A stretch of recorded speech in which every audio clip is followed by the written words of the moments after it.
Hey Franz, good afternoon. It is me, Jackey. And today, I got something different for you. Today, I want to tell a story. Now, disclaimer, this is 100% generated from AI. I have no credit to what I am reading, but here I present you a story. Chapter 1, The Island of Glass. The island was beautiful, but beauty here was a lie. Sal had grown up staring at the endless steel towers that jutted out of the black and sand-like crooked teeth, their mirrored sides reflecting the ocean as if the waves themselves were trapped. Everyone called it the Island of Glass, not because it glittered, but because it was fragile, breakable, and the moment you pressed too hard against its edges, it shattered down on you. The authorities ruled everything. The food you ate, the hours you slept, even the direction you walked on the stone pathways carved into the city. To step off the path was to invite punishment. To speak of the world beyond the island was to disappear. Sal had learned silence early. Silence was survival, but Allie never did. Allie had been his friend since childhood, the one who pulled him into the games, neared broken docks, the one who dared to question the guards when they barked orders. Allie had eyes that burned, always searching for something beyond the walls. He was reckless, brave, and doomed.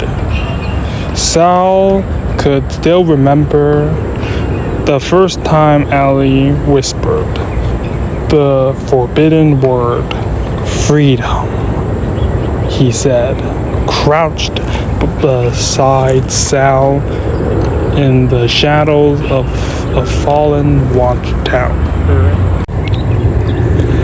His voice was steady, but his eyes flickered with excitement. Do you know what it means? Sal had shaken his head. No one dared ask such questions. No one wanted to.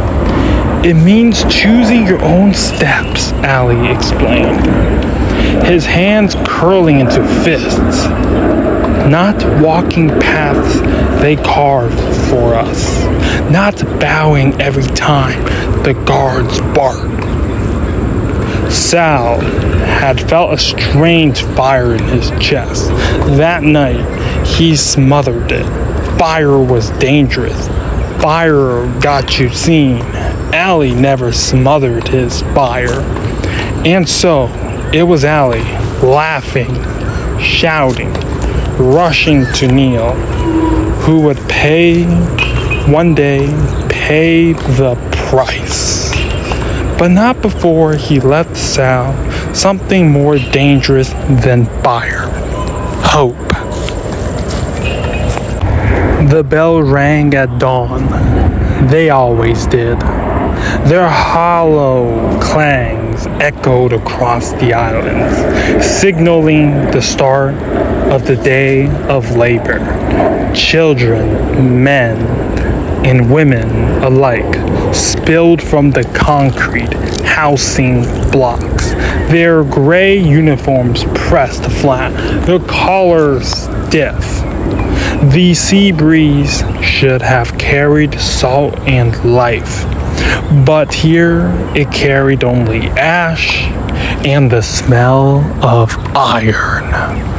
Sal walked among them, his head low, his head tucked in his sleeves. The The guard seemed like to watch eyes, and any spark of defiance was dangerous. He had learned to dim his own. Beside him, Ali walked tall. He didn't hunch. He didn't try to shrink himself. His stride had rhythm, a beat that didn't match the shuffling of the others. Sal envied it and feared it. "Look at them," Ali murmured, his voice barely audible under weight of the crowd, marching like shadows. Do you ever wonder they remember who you are? Sal didn't answer. He never did, but Ali didn't need answers. He only needed ears. When the guards ordered everyone into the quarry, today's assignment, Sal picked up his chisel and hammer like the rest. His fingers were calloused, his muscles tight from years of carving stone blocks in the tower that rose above the city. Each block was for them, always them. The faceless governors in the mirrored spire at the island's heart. Ali, however, treated his tools like weapons. His hands struck the stones with force, every clang louder than necessary, every blow defiant. The guards noticed. They always noticed. At midday, when the siren allowed them their 15 minutes of rations, Ali leaned close. His voice was rough but steady. There are others, people who meet their curfew. They speak of breaking the system. Sal's stomach clenched. Don't say that here. Ali grinned, but it wasn't playful. His grin was sharp, dangerous. If not here, then when? The bell rang again, demanding silence, demanding labor. Sal bent back to his stone. Ali didn't. For a heartbeat too long, he stood staring at the mirrored spire on the horizon, as they are daring it to blink first. And in that heartbeat, Sal knew Ali's fire would not burn forever.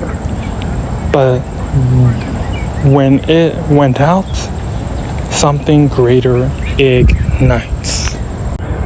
The sun dipped behind the towers, casting long, jagged shadows across the quarry. The final bell hadn't rung yet, but fatigue had already broken most of the workers. They chipped lazily, hollowed eyes, careful not to draw attention. But Ali was different. He struck the stone like it was the throat of the island itself. Every blow rang too loud, too deliberate. Sal could feel the guard's eyes shifted toward them, circling like vultures. His chest tightened. Then it happened. A young worker, no older than 12, dropped his hammer. The clang echoed, and the boy froze. Everyone did. A guard stormed forward, baton already raised. The boy lifted trembling hand, trying to explain, but the strike fell before words could form. The child collapsed in the dust. No one moved. no one ever did. Silence was survival, except Ali. He dropped his chisel, the sound sharp and final. His voice carried over the stone pit louder than Sal ever heard. Enough!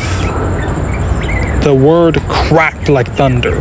Workers froze, tools in hand.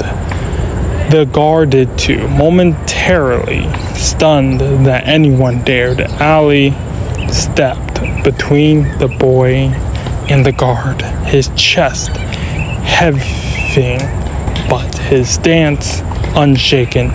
You call this order? You call this control? Beating children into dust? The guard's baton lifted again, but Ali didn't flinch. His eyes burned like fire against steel for the first time. Sal realized that Ali wasn't afraid of them. He was daring them. Whispers rippled through the quarry faces that had been bent downward for years, lifted, and Sal felt something stir in his chest, dangerous and alive. The guards finally reacted. Two seized Ali, wrenching his arms behind his back, forcing him into the dirt. Dust rose, choking as the boy Ali had shielded crawled away. Back to work! A voice barked. The crowd obeyed, always hammered, rose, and fell again, as though nothing had happened. But Sal couldn't forget. He couldn't unsee it. When the bell finally rang, the guards dragged Ali away in chains. His defiance left a silence in the quarry, heavier than stone itself. As Sal followed the others back to their concrete blocks, he looked once more at the mirrored spire on the horizon. For the first time in his life, he didn't just see walls and glass. He saw cracks. Although those cracks, the fire Ali had lit inside him began to breathe. Thank you for listening, Franz. This is a story by AI of the islands that conceal freedom.